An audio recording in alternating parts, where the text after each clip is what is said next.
Como todos los días, ¿cómo está avanzando este virus, la COVID-19? Al día de hoy, según cifra del Ministerio de Salud, tenemos 375.000, ojo con el dato, 375.961 contagiados. ¿Cuántos más? ¿Cuántos más que el día de ayer estamos hablando?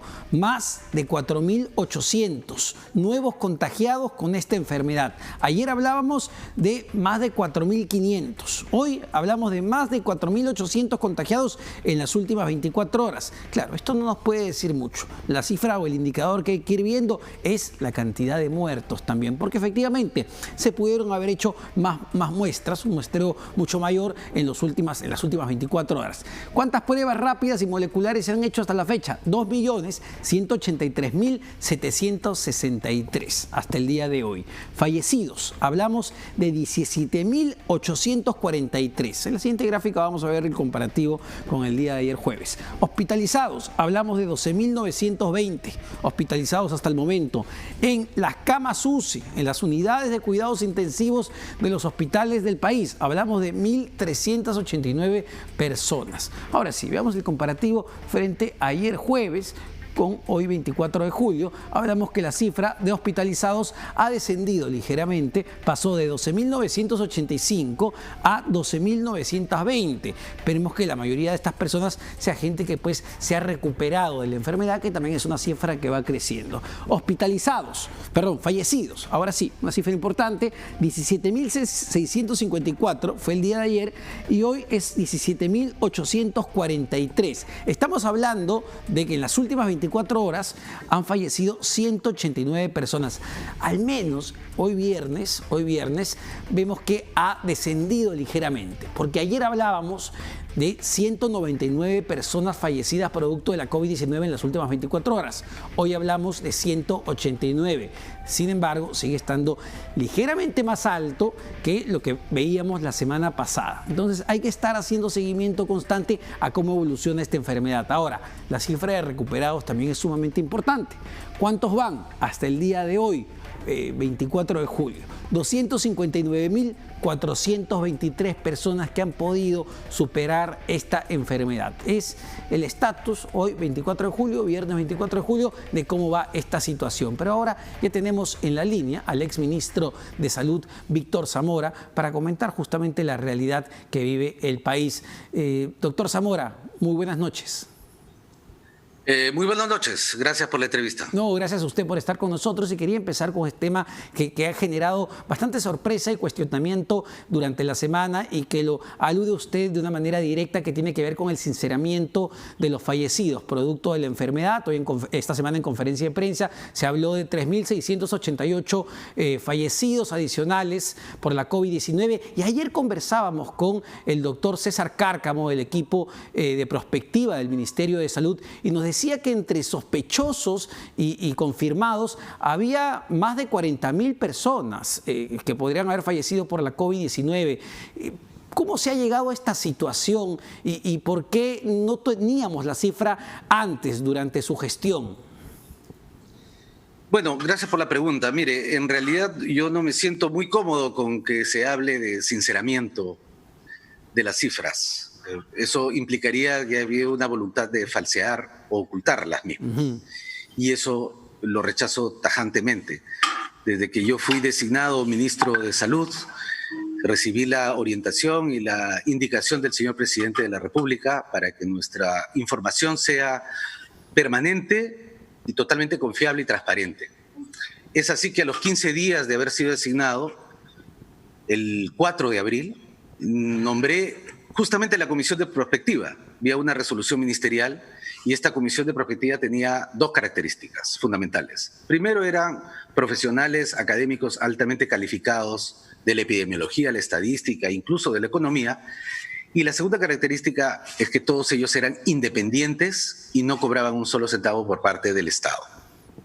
Por lo tanto, no había un vínculo, una relación que permitiese modificar sus opiniones o desviarlas, lo que fuere.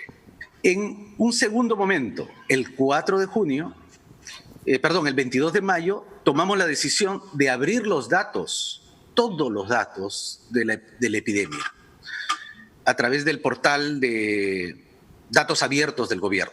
Pocos gobiernos de América Latina han abierto sus datos completamente para ustedes los periodistas, para los académicos del Perú y del mundo. Un tercer momento fue el 4 de junio. El 4 de junio, por indicación expresa del presidente, se formó el grupo de trabajo que revisara los datos de mortalidad. Este grupo de trabajo está conformado por funcionarios del ministerio, por un representante de la Organización Panamericana de la Salud, otro del Instituto Nacional de Estadística e Informática y un miembro del grupo de prospectiva para que revise los datos. Este grupo de trabajo es el que ha elaborado su primer informe, el cual ha sido presentado por el señor presidente de la República y la nueva ministra de Salud, Pilar Macetti, que es parte de esta gestión. Doctor Zamora, las fechas simplemente han coincidido, es decir, la presentación de este informe con los nuevos datos después de este trabajo que se ha hecho coincidió con su salida del gabinete. Efectivamente, además tengo que referirme de que el trabajo de este grupo no ha culminado y continuará durante todo el transcurso de la epidemia para que se reduzca cada vez más las disonancias, las discrepancias que puedan existir entre el nivel local y el regional. Porque usted entenderá que en la percepción de la población, cuando vemos, digamos, las piezas armadas, de cierta manera, pareciera que tuvo que llegar de alguna manera la ministra Pilar Macetti para que se dieran estas cifras. Bueno, esa puede ser una percepción debido a que coincidió justamente con el cambio de todo el gabinete ministerial. Sin embargo, las decisiones que se toman en esta epidemia son variadas, son múltiples en todo momento y no es esta la única informe que la ministra ha revelado, sino otros elementos que vienen trabajándose desde antes. Ahora, a ver, el Financial Times publica con cierta frecuencia este dato de subregistro y en la última publicación, que si mi memoria no me falla fue el 8 de julio, hablaba que en el Perú había un subregistro de 149% y nos ponía como el país con el mayor subregistro en el mundo. Lo que uno diría, oye, entonces en el Perú estamos contando mal a nuestros muertos por la COVID-19. Mire, eso nosotros también lo hemos trabajado como una hipótesis. Tanto es así que hemos contratado 60 epidemiólogos en el Ministerio de Salud para salir a todas las regiones del país, porque partimos de un supuesto, y un supuesto que hay que revisar, que los 8.000 puntos que informan todos los días en el país lo hacen con la misma calidad y con la misma oportunidad. Y eso no es así. En todo el país no sucede de la misma forma. Entonces, tenemos regiones que informan muy bien, hay otras regiones cuya calidad del dato es cuestionable debido al que el personal ha rotado, no ha sido adecuadamente capacitado, no tiene los equipos, cualquiera que sea la razón, no informan adecuadamente. Y hay otro grupo de regiones que no informan. Por ejemplo, el caso de Loreto, en plena epidemia, tenía el personal enfermo o no iba a trabajar y no informaba. Entonces hemos tenido que enviar gente para rescatar los datos. Ese es un trabajo cotidiano, permanente, de tratar de que los datos sean rescatados con calidad. Doctor Zamora, yo me pregunto y la gente se preguntará si, digamos, nuestros datos lamentablemente todavía están en un proceso de ajuste importante. Las decisiones que se han tomado son las más acertadas porque yo me imagino que las políticas públicas y las decisiones que ha tomado el gobierno central parten justamente de esos datos, de cómo avanza la pandemia. Efectivamente, pero no es solamente los datos que se refieren a partir del reporte epidemiológico, sino también de los reportes de laboratorio. Ajá. Somos uno de los países que más tests ha hecho en América Latina. Tenemos 2.300.000 personas que han sido testeadas con alguna prueba laboratorial que nos permite más o menos saber cómo es la dinámica de la epidemia y cómo es su distribución espacial en su geografía. Y eso lo hemos también venido señalando día a día a través del reporte que incluso tú presentas en tu programa. Ajá. Ahora, sí, perdón, sí, continúe. Decía que hay un tercer elemento que son las reuniones que hacemos con los epidemiólogos, los expertos, para que ellos también con su opinión puedan incluso inferir a partir de los datos de hospitalización, que es un dato bien importante que sí hemos podido construir con cierta confiabilidad, el número de hospitalizaciones y el número de pacientes con UCI. Justamente ese punto quería tocar, porque esta semana también, doctor Zamora, el presidente de la República le pidió a la ministra Pilar Macetti que sincerara, usó esa palabra, que sincerara el tema de las camas UCI, realmente cuántas camas UCI había disponibles en el país. Y nuevamente usamos esa palabra que a usted creo que lo deja no muy bien parado. Lo que pasa es que nosotros tenemos en nuestro portal, el que usted señala que hay un número de 1.300 hospitalizados en UCI, cuando hay 1.500 unidades de cuidados intensivos hoy día operando. Esos datos son bien dinámicos. Una parte de las camas UCI no son para adultos, son para niños, pero que también están disponibles. No hay que olvidar que hay niños que también necesitan unidad de cuidados intensivos. Entonces, uno ve la cifra de 1.500 camas y de pronto se señala de que ya no hay camas UCI para utilizar. No hay camas UCI para adultos. Entonces, hay una franja que son camas UCI para niños o que se encuentran en regiones que no están severamente afectadas por la epidemia. Esas camas no están en Lima, por ejemplo. Claro. Se encuentran en Tacna, en Moquegua, en el sur del país o actualmente en el norte. Y ayer el doctor Cárcamo nos comentaba algo que yo desconocía al menos, que era la imposibilidad de trasladar a una persona que necesita una cama UCI de Lima justamente a una de esas camas que está en otras regiones. Lo que en la práctica te dice que la oferta para esa población no es real. Bueno, a eso es lo que me refiero. Lo que nosotros se publica en el portal es un promedio nacional, ¿no? Tenemos tantas camas, tantas están disponibles. Eso no significa que estén disponibles en tiempo real en Lima o cuando usted la necesita. Hay que desagregar el dato y hay que ver dónde se encuentra esa cama disponible. Y puede darse el caso, como se ha dado en varias oportunidades, que esa cama no esté disponible en el lugar donde usted reside.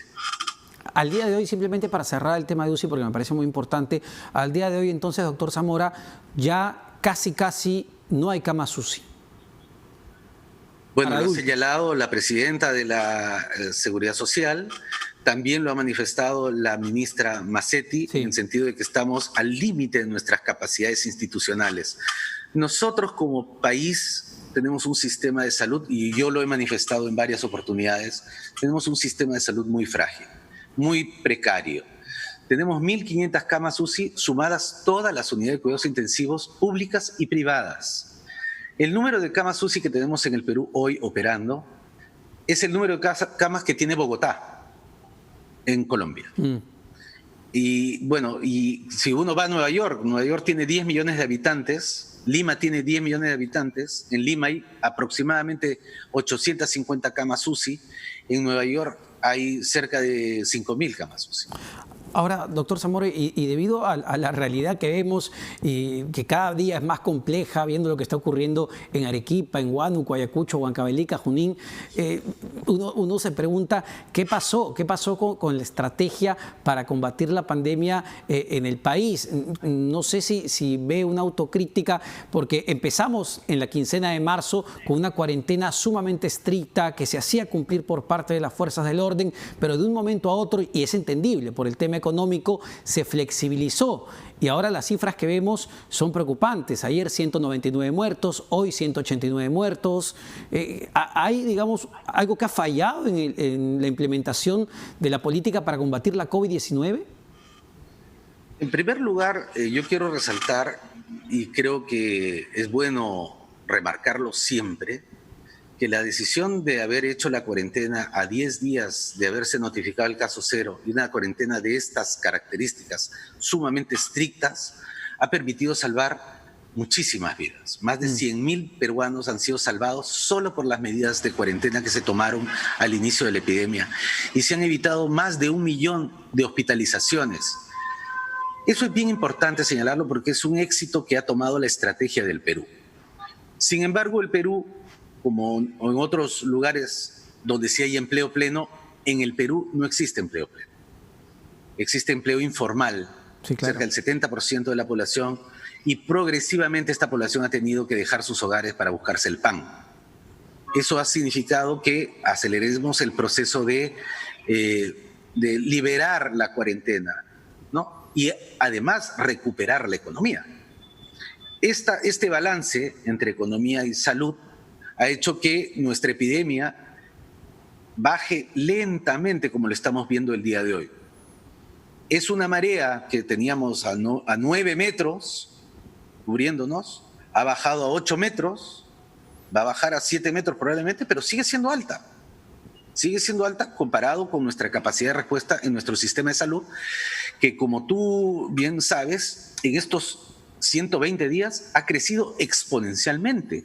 Sí. Empezamos con 100 camas de UCI y tenemos 1.500 camas. El esfuerzo no ha sido menor.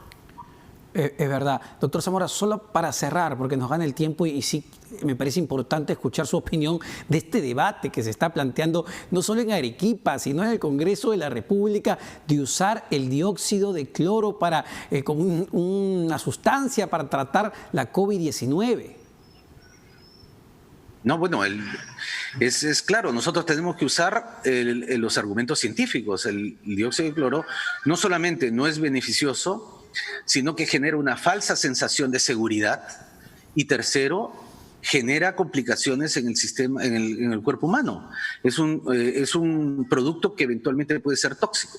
No está incluido en ningún protocolo de atención en el Perú, y por lo tanto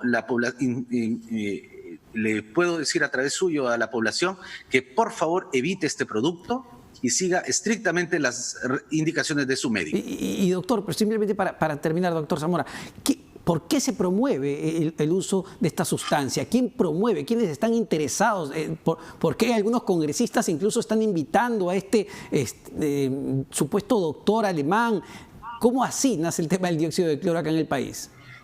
Bueno, ciertamente la epidemia es de tal magnitud que genera desconcierto, genera que un grupo de la población crea que hay curas milagrosas que no existen, y que hagan oídos a ciertas personas que están desinformadas y que requieren tener más acceso a una información científica, y que no generen este tipo de confusiones. Lo peor que le puede suceder a nuestra población de hoy es generar una falsa expectativa, una falsa sensación de seguridad.